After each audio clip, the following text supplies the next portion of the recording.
చాలామంది సిటీలో ఒక స్థలం కొనుక్కోవాలి, అది మెయిన్ జంక్షన్కు దగ్గరగా ఉండాలి, సిటీలో ఉండాలి, మరియు ఆ పైన అది మంచి రెసిడెన్షియల్ కాలనీ కూడా అవ్వాలి.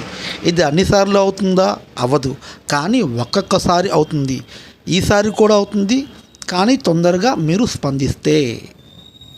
మై డియర్ ఫ్రెండ్స్, నేషనల్ హైవేకి కేవలం 100 మీటర్ల దూరంలో విజయనగరం సిటీలో కేఎల్పురం దగ్గర ఈ నూతనంగా ఏర్పాటు చేస్తున్న ఒక ప్రాజెక్ట్ ఉంది.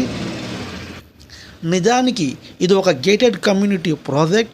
ఇందులో 70 లక్షలకు ఇండివిజువల్ హౌసెస్ ఈ ఫర్మ్ వాళ్ళు కడుతున్నారు. అయితే ఇందులో కొన్ని ప్లాట్స్ ఉన్నాయి. అందులో గజం కేవలం 16,500కి ఇస్తారు. దీనివల్ల మీరు 133 గజాల్లో కేవలం 40 లక్షలకే ఒక మంచి ఇల్లును కట్టుకోవచ్చు. సైట్ విజిట్ చేయాలనుకుంటే స్క్రీన్ పైన ఉన్న నంబర్కు కాల్ చేయగలరు.